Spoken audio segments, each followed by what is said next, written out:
খুবই ভালো খেলেন। শুধুমাত্র খাভি নয়, বাকি প্লেয়ার্সরাও খুবই দুর্দান্ত পারফর্ম করেছে। বাট রাইট নাও আমরা কুল ডাউন দেখতে পাচ্ছি, যেখানে আপকামিং 6 to 5 সেকেন্ডসে আমরা চলে যাব আমাদের নেক্সট ম্যাপ গ্যালারিতে। ডেজার্ট আইল্যান্ড বলে খ্যাত এই ল্যান্ডটিতে 13টি লোকেশন, ড্রপ লোকেশন রয়েছে, যেখানে 12টি স্কোয়াড ফাইট করে। সো খুবই ক্লোজ কমব্যাট বা ক্রস রোটেশনাল ফাইটগুলো গ্যালারিতে অনেক বেশি হয়। এক্স্যাক্টলি, দেখা যাক এই ম্যাচের মধ্যে সেই সিনারিও গুলো কি আমরা আরো একবার পুনরায় দেখতে পাই কিনা। ফ্লাইট পাথ কিছুক্ষণের মধ্যেই দেখা যাবে। যদি একেবারে মিডল অফ দ্য ম্যাপ হয় তাহলে প্রত্যেকটা দল তারা তাদের ড্রপ পয়েন্টটাকে ক্যাচ করতে পারবে। আর যদি আমরা কোনো একটা rear flight path like eastern side আর নর্দার্ন সাইডে সেটা দেখতে পাই, তাহলে মাল্টিপল টিমের জন্য সেটা বিপদের কারণ হয়ে দাঁড়াবে। বাংলাদেশি দল রেড ক্লিফ, তাদের দিকেও অনেক বেশি নজর থাকবে এবং ফ্লাইট পাথ হচ্ছে middle of the map. So প্রত্যেকটা টিম তারা ড্রপ পয়েন্ট গ্র্যাব করতে পারবে। But Fluxo, Red Cliff, then Movistar R7 একই পথে দেখা যাচ্ছে। ফ্লুকজো আরো একবার শুরু থেকে মেবি অ্যাগ্রেসিভ পারফর্ম করবে। ক্লিয়ার ভিশন চমৎকার পারফরম্যান্স করেছিল, বাট প্রিভিয়াস গেমটা অত ভালো যায়নি। লেটস সি এই ম্যাচটা তারা কিভাবে বের করতে পারে।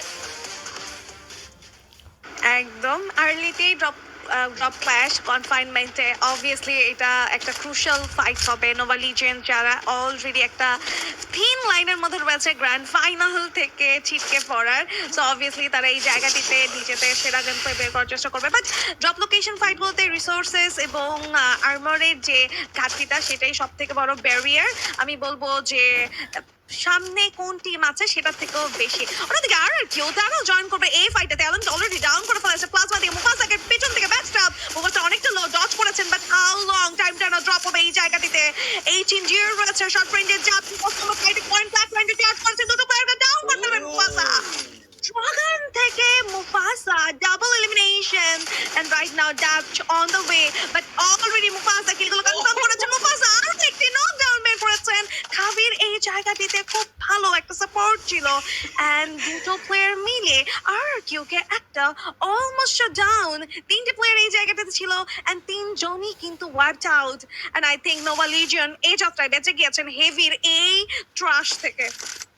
মুফাসা, ওনাকে নিচে যদি আমরা ক্যামে লক্ষ্য করি তাহলে দেখতে পারবো যে উনি যখন 1v3টা করেছিল নিজের হাতটা বারংবার সেখানে টেবিলের মধ্যে দিয়ে নিজের অপোনেন্ট টিমের দিকে তাকাচ্ছিল যে দেখো আমি কি করে দেখিয়েছি, 1v3 তোমাদেরকে করে দেখিয়েছি। বাট এইবার হট শট ভার্সেস ওয়াগ ই স্পোর্টস দেখতে পারবো আমরা। বোল্ট মেকারের ব্যবহার করা হয়েছে, ঠিক হয় চমৎকার একজন রাশার এবং অনেক বেশি পরিচিত সকলের কাছে।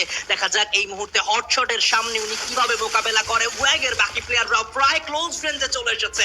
ম্যাপের অন্য প্রান্তে রেড ক্লিফের উপরে যে আক্রমণ হয়েছে সেখান থেকেও তারা বাঁচতে পারেনি। শুরুতে PLS1 একটা প্লেয়ারকে পিক করে নিয়েছে অন দ্য আদার সাইড। বাকি প্লেয়াররাও এন্ট্রি করলো। আনাসকে সেখানে PLS1 এর কাছ থেকে আরো একবার এলিমিনেট হতে দেখা যাবে। অ্যাকশন নিজের জীবন বাঁচিয়ে ফল ব্যাক করেছে। অন্যদিকে হাসু তার এইচপির অবস্থাও অত বেশি ভালো নয়, বাট আমার যতটুকু মনে হচ্ছে খুবই তাড়াতাড়ি হয়তোবা এই জি গ্লোবাল তারা এখানে এসে ফাইট এন্ট্রি করতে পারে ওয়াগ ই স্পোর্টসের সাথে।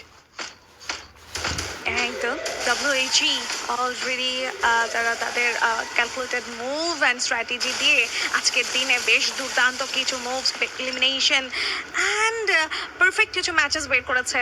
অন্যদিকে NVL নোভা লিজেন্ড স্টিল কনফাইনমেন্টে রয়েছেন। এখানে বোল্ট মেকার থেকে কিন্তু বেশ কিছু ডেঞ্জারাস সিনারিও ক্রিয়েট করার চেষ্টা করছে। ভালো একটা ড্যাশ ছিল এবং কোয়াইট মানে ফাস্ট এই জায়গাটিতে ডাউন করেছেন। জাস্ট বলতে বলতে আই থিঙ্ক কারণ এই জায়গাটাতে ভাবে উনি সে এইভাবে ডাউন হয়ে যাবেন। আসলে তিনটে প্লেয়ার একসাথে ওইখানটাতে ছিল, অ্যান্ড ভেন্ডিং মেশিন থেকে বেশ কিছু রিসোর্সেস আর ইকুইপমেন্ট এই জায়গাটিতে আপগ্রেড করে নেবেন।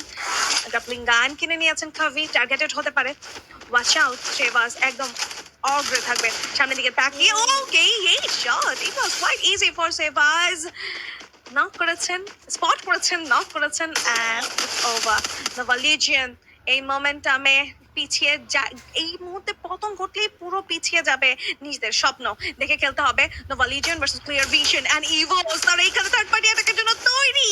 ড্যামেজ জুড়ছেন দূর থেকে এম গড অলরেডি কিল তুলে নিয়েছেন উইনচেস্টার থেকে। নতুন গানটি খুব ভালোভাবে আত্মাধীন করেছেন এই দলটি। ইভোস দুটো elimination, clear vision and Nova Legions একসাথে ফাইট করছেন। এই জন্য সুবর্ণ সুযোগ গোল্ড মেকারের ইউজ হবে। প্রোভে এই জায়গাটিতে ইউজ করেছেন নিজের বুদ্ধিমত্তা এবং #12 এলিমিনেট হবে স্কোয়াডটি।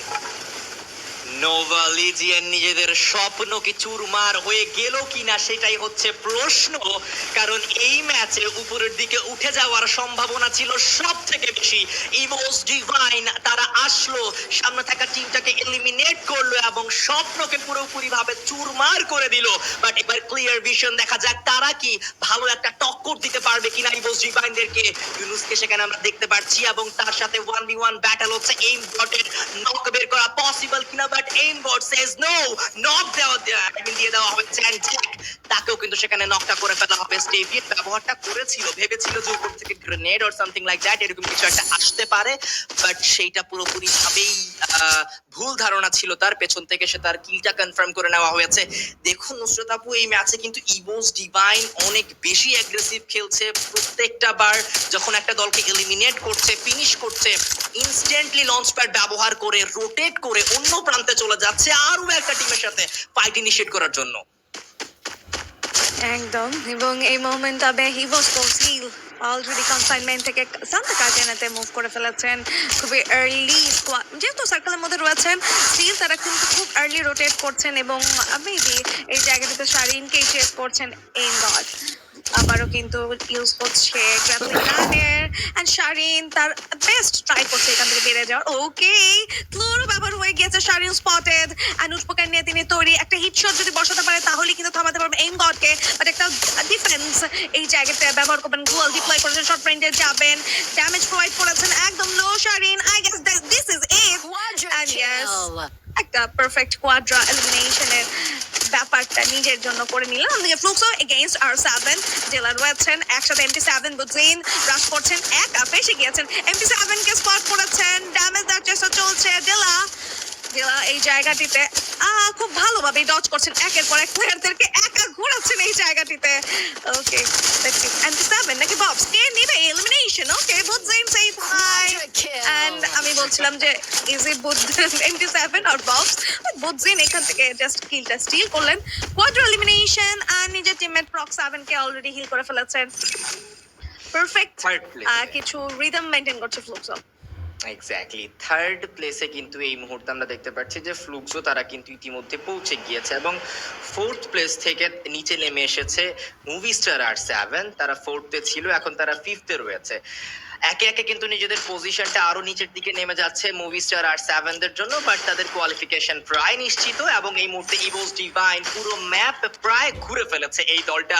বুজিনকে নক নিয়ে নেওয়া হবে কোসেলের তরফ থেকে, রে ববসকে নক করে দেওয়া হয়েছে। এইবার ফ্লুক্সোদের উপরে প্রেসার, ব্রক্স দেন MT7, তারা কি পারবে ফিরিয়ে নিয়ে আসতে সেই ফ্লুক্সোকে? বাট MT7 উনি জায়গা ছেড়ে বেরিয়ে গিয়েছে। উনি নিজের দলকে সেভ করার জন্য এই সিচুয়েশনটা একটা পারফেক্ট টাইমে নিয়েছে। Hats off. And on the other side AG Global তারাও কিন্তু অ্যাটাক করবে, and RRQ কাজু তাদেরকে এই মুহূর্তে আমরা সেকেন্ড পজিশনে দেখতে পাচ্ছি। If I am not wrong, হয়তো বা সবার উপরে সেখানে আমরা বুড়িরামকেই দেখবো এবং সেই দলটাকেই পেছনে ফেলে উপরে ওঠার ট্রাই করবে। তাদের কাছ থেকে এখনো পর্যন্ত এলিমিনেশন অনেক বেশি দেখা যাচ্ছে এবং এলিমসের লিডারে প্রায় সবার উপরে কিন্তু ইভোস ডিভাইন এই মুহূর্তে রয়েছে। 10টি এলিমিনেশন আর্লি গেমে 8 মিনিটের মাথায় কিন্তু তারা এই জায়গাটিতে গ্যাদার করেছেন এবং ক্যাম্প ফাইটে প্লেয়ার ক্যাম্পে কিন্তু আমরা দেখতে পাচ্ছিলাম কসিল আসলে কতটা হ্যাপি এলিমিনেশন গুলো তুলতে পেরে। ফ্লুক্সের ওই জায়গাটিতে বেশ কিছু এলিমিনেশন এসেছে, এন্ড এইখানটাতে RRQ তারা জাস্ট হোল্ড করছে, ওয়েট করছে। ক্লিয়ার ভিশন জোনের বাড়ি থেকে আসবে এবং স্পট করবেন একটা শট, একটা নক, আরো কিছু শট ফলোড বাই একের পর এক ড্যামেজ। এই জায়গাতে টাইম টার্নারও বাঁচাতে পারেনি। এই জায়গায় প্রোভাইড ডাউন হবে শারিন, অনেকটা ড্যামেজ, জ্যাক অনেকটা ড্যামেজ নিয়ে নিয়েছেন। 150 মতো এইচপি ড্রপ করেছেন শারিনকে উদ্দেশ্য করে ড্যামেজ, এবং এই মুহূর্তে শর্ট রেঞ্জের রাশে চলে গিয়েছেন 18 জিয়ার নক করবেন প্লেয়ার থেকে। এবং ফাইনাল ক্লিয়ার ভিশন থেকে তিনি এই জায়গা থেকে বেরিয়ে যাওয়ার চেষ্টা করছেন। জ্যাক অলরেডি অনেকটা লো, স্পটেড, বেশ কিছু ড্যামেজে যাচ্ছে নতুন গান উইনচেস্টার থেকে। এবার গ্রাপলিং এর ইউজ, জ্যাককে এখানে কোনো প্রকার ছাড় দেওয়া হবে না। আভাই একদম অগ্রে থাকবেন। 1-1 ব্যাটলও যদি এই জায়গাটাতে আভাই জ্যাককে টার্গেট করে সেক্ষেত্রেও কিন্তু আভাইয়ের জিতে যাওয়ার সম্ভাবনা অনেক বেশি যদি জ্যাক একটা হেডশট প্রোভাইড করেন, কারণ অলরেডি তার এইচপি 50% এর নিচে ড্রপ করেছে। জ্যাক সামনের দিকে যাবেন, অন্যদিকে B3 ওকে নিজের M79 এ নিজে অলরেডি ডাউন হয়ে গেছেন এন্ড তার টিমমেট আই গেস তাদেরকে সেভ করেছে। ফাইটটা ছিল রেড ক্লিফের এগেইনস্টে, বাট এইখানে আবার R7 এর এন্ট্রি হ্যাক্সাডাম 79 এজন্য কাঁটা দিয়ে কাঁটা তুললেন। যে M79 নিয়ে ঝাঁপিয়ে পড়েছিলেন ওই জায়গাটিতে, টিমটি ঠিক সেই M79 থেকে কিন্তু কিল করে তুলেছেন R7। একটা পুষ্কা পারে এক্স্যাক্টলি, রেড ক্লিফকে সেখানে এলিমিনেট করার পরবর্তীতে E1 রাও করেছিল বিপদে মুভি স্টার R7। যে সারপ্রাইজিং এন্ট্রি নিয়েছে সেই এন্ট্রির জন্য কোনোভাবেই প্রস্তুত ছিল না। একটা মাত্র প্লেয়ার সেখানে প্রায় জীবিত এবং সেই একটা প্লেয়ারই আরো দুইজনকে রিকল করে দিয়েছে। এখন তিনটি প্লেয়ারই আমরা দেখতে পারবো। আরো একজনকে যদি ফিরিয়ে নিয়ে আসা যায় তাহলে E1 পুরো উদ্যমে আরো একবার ময়দানে ফিরতে পারবে। ইভোস ডিভাইনদেরকে সার্কেলের একদম এই যে দেখা যাচ্ছে মুভি স্টার R7 পুরো সেন্টার পয়েন্টে হেভি, তাদেরও এলিমিনেশন অনেক বেশি সিকিউর করতে দেখছিলাম। কিল ফিডের মধ্যে বারংবার তাদের নাম। On the other side RRQ কাজু, তাদেরও ডমিনেশন এইবার তারা শো করে যাচ্ছে। ফ্লুক্সো বিপদের হাত থেকে বাঁচাতে পেরেছে সেখানে MT7, পুরো দলকে আরো একবার কিন্তু ফিরিয়ে নিয়ে এসেছে। ড্রপটাকে একবার লুটে নিবে, যেন যদি কিছু এক্সট্রাঅর্ডিনারি ওয়েপেন সেখানে পেয়ে যাওয়া যায় তাহলে আপকামিং সময়ের জন্য এই ম্যাচের তাহলে আরো কিন্তু প্রফিটেবল তারা হবে, আরো অ্যাডভান্টেজে তারা থাকবে। জোকার নিজের স্নাইপার হাতে তুলে নিয়েছে, তাদের উপরেই কিন্তু এই মুহূর্তে হিট লিস্টের ব্যবহারটা হয়েছে ম্যাপের অন্য প্রান্তে। RRQ কাজুদের তরফ থেকে শিকার হয়েছে I think so AG global. একে একে প্লেয়ার হারাতে হচ্ছে, এবার ক্লোজ রেঞ্জে ক্লোজ ইন করবে RRQ কাজু। সাইফা মোস্ট এলিমিনেশন নেয়া সেই প্লেয়ারটি যিনি এলিমিনেশন লিডার হিসেবে ছিলেন তিনি কিন্তু রয়েছেন পেছনে। এজি ডিউকে উদ্দেশ্য করে ড্যামেজ ছুড়েছেন। 18 টিয়ার সামনের দিকে যাবেন আর কেউ আবার স্কিলে ডাউন হয়ে যাবেন প্লেয়ারটি। অ্যান্ড আই থিঙ্ক এই জায়গাটিতে কোনোভাবেই এজি থেকে সাইফা এখানে রাশ করতে চাইবে না। ডাচ স্টিল স্কাউট করছেন, সাইফাকে স্পট করতে পারলে কিলটি তুলে নেবেন। ডাচ দেখো কিভাবে খুঁজছে প্লেয়ার থেকে, সাইফা তিনিও কিন্তু হাইড আউটে চলে গিয়েছে, বাট স্পটেড অলরেডি স্পট করে ফেলেছেন। আবার রাশে যাবেন, একটা ব্যাক ইউজ করেছেন সাইফা যত সম্ভব চেষ্টা করছেন সার্ভাইভ করা। 18 ডিয়ার চেস করছেন, এই জায়গাতে এনার্জাইজার ইউজ হয়েছে। ডাচ তিনিও কিন্তু আসবেন। 18 ডিয়ার আবার ডাচ একসাথে তিনটি অ্যাথলিটকে সাইফা ঘোরাচ্ছেন, আমাকে ডাউন করবেন এন্ড সামনের দিকে যাচ্ছেন আবার। আবাইকে এই জায়গাটিতে হিল করতে হচ্ছে। 18 ডিয়ারকে একটা কুইক রিভাইভ দিয়ে দেওয়া হয়েছে and final blow and that's it. Cypher এই জায়গা থেকে এলিমিনেট হয়ে যাবে, but I think a very big shout out goes to AJ Cypher. well played এই জায়গায় তিনটি প্লেয়ারকে যেভাবে নাস্তানাবুদ করেছেন, but hot shot still alive. Okay, hot shot থেকে দেখতে পাচ্ছি অ্যাকশন এগেইনস্ট এম গড, ড্যামেজ দিচ্ছেন দুজনকে, বাট আই থিংক এই জায়গাতে একুরেসির একটু ঘাটতি ছিল এবং ফসিলকে ডাউন করে ফেলেছেন অ্যাকশন, বাট পাল্টা কাউন্টার অ্যাটাকে তাকেও কিন্তু ডাউন করে কনফার্ম করা হয়েছে। হ্যাশট্যাগ 8-এ 7-এ এলিমিনেট হবে hotshot, but I think previous ম্যাচগুলো থেকে এই ম্যাচটা হটশট অ্যাটলিস্ট প্লেসমেন্ট পয়েন্টে এগিয়ে গিয়েছে। এক্স্যাক্টলি, প্রিভিয়াস ম্যাচগুলোতে আমরা বারংবার #12-এই দেখতে পাচ্ছিলাম তারা কোনোভাবে উপরের দিকে উঠে আসতে পারছিল না, বাট এইবার একটা গুড গেম দেখিয়েছে ওভারঅল প্লেসমেন্টের দিক থেকে এবং আশা করব কি লাস্ট ম্যাচে আরো ভালো তারা খেলতে পারবে। ইভোস ডিভাইন যেভাবে তারা নিজেদের অ্যাগ্রেসিভনেস দেখাচ্ছে, একের পর এক টিমকে এলিমিনেট করছে, প্রশংসা করার মতো ডমিনেশন তারা শো করছে, বাট এইবার প্লেয়ার ঘাটতিতে পড়বে। শুধুমাত্র রাশিয়া বাদে তার তিনটা প্লেয়ারই হয়ে গিয়েছে এলিমিনেট। ফ্লুক্সো আরো একবার ঘুরে দাঁড়িয়েছে সামনে। মুভিস্টার R7 একটা গ্রেনেড দিয়েছে, বাট সেইটাতে কোনো প্রকার কানেকশন না আসায় এখনো পর্যন্ত হোল্ড করতেই দেখা যাবে ফ্লুক্সোদেরকে। Movistar R7 drafted freedom throw করলো, জোকার অ্যাঙ্গেল খুঁজে বেড়াচ্ছে যেন কোনো একটা প্লেয়ারকে শুরুতেই একটা নক দিয়ে দেওয়া যায়। রাশিয়া প্লেসমেন্ট ওরিয়েন্টেড পারফর্ম করতে হবে এখন ওনাকে, এছাড়া আর কোনো উপায় তার সামনে খোলা নেই, কারণ যদি সেখানে রিকল করতে যায় তাহলে অপোনেন্টের চোখে পড়ে যাবে এবং নিজেরও ফিনিশ হওয়ার পসিবিলিটিস রয়েছে। সুযোগের সন্ধানী হয়ে ঘুরবে এখন, দেখা যাক কতটুকু সে সুযোগ পায়। একটা মাত্র কম্পাউন্ডের কভার নিয়ে কিন্তু এখনো পর্যন্ত সেকেন্ড ফ্লোরে বসে রয়েছে মুভিস্টার R7 এবং সেম কম্পাউন্ডেরই লোয়ার গ্রাউন্ডে একেবারে নিচ তলায় রয়েছে ফ্লুক্সো। এই দুটো দলের লড়াই হয়তো বা কিছুক্ষণ পরে আরো জমজমাট ভাবে শুরু হতে চলেছে। বেস্ট ভার্সেস বেস্ট, অন্যদিকে heavy against RRQ Mufasa spotted and knockdown করে ফেলা হয়েছে আবার তরফ থেকে।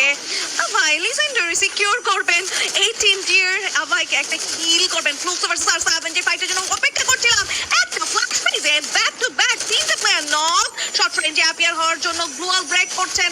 এই জায়গাটাতে কুইক রিভাইভ দিয়ে দিলে পুরো টিমকে এলিমিনেশন হাতে ছাড়া হবে ফ্লুক্সর, বাট এই জায়গায় তারা জোনকে আগে প্রেফারেন্সেস দিবে। গেমস কিং চেষ্টা করছে গ্লোবাল ব্রেক করে নিজের প্লেয়ারদেরকে হিল করতে, ডেলা ডাউন হয়ে পড়ে রয়েছেন। দূর থেকে ইভোসের সোলো অ্যাথলিট রাশিয়া অপেক্ষা করছেন, র্যাপটেড রিদম থ্রো করেছেন, বাস প্রক 7 MT7 এন্ড বাজিন বুটজিন এই জায়গার ভিতরে রয়েছেন, এন্ড মুভিস্টার আর 7 এলিমিনেট হয়ে যাবেন একদমই। ফ্লুক্সও থাকবে তার নেপথ্যে। ইওয়ান এই মুহূর্তে সামনে থাকবেন ফ্লুক্সর রাশিয়ার জন্য রোটেশন চেঞ্জ করেছেন, এন্ড অলরেডি রাশিয়া একটা প্লেয়ারকে ডাউনও করেছেন। ইওয়ান টের পেয়ে গেছেন প্লেয়ার্স রয়েছে, প্রক 7 একদম ফ্রন্ট লাইনে থাকবেন, বাস MT7 অন দ্য ওয়ে। দূর থেকে রাশিয়া চাইলে একদম থার্ড পার্টি করতে পারতো, বাট আবার স্পট করবেন এন্ড কিল তুলবেন। Right now 3 squads, final circle showdown, E1, Fluxo and RRQ. এখনো পর্যন্ত আরআরকিউর পুরো ভাবটা বোঝা যাচ্ছে না, তারা কি আদৌ ক্লোজ রেঞ্জে ক্লোজ ইন করবে নাকি সেখানেই বসে থাকবে। But I think close in করাটা একটা ভালো সিদ্ধান্ত হবে। বাট পেছন থেকেই তারা কিন্তু এলিমিনেশন পয়েন্টগুলো লুপে যাচ্ছে। Flux the last man standing, E1 also the last man standing, and এই যাত্রায় বুয়াটা নেওয়ার সুযোগ সব থেকে বেশি রয়েছে আরআরকিউ কাজুদের কাছে। পাও 7 নিজেকে যে কোনো মূল্যে টিকিয়ে রাখতে চাচ্ছে। 18 ইয়ার ক্লোজ রেঞ্জে এন্ট্রি করলো ববস, এন্ড তাকেও ফিনিশ করলো Abhay, and the booyah from the side of RRQ Kazu. Wow, what a match! And table টপারে ছিল এর আগেও, এখন যে পারফরমেন্স দিয়েছে আজকের দিনে ইন্ডিভিজুয়ালি তারা হয়তোবা সেই টেবিল টপারের স্থানটা ধরেই রাখবে।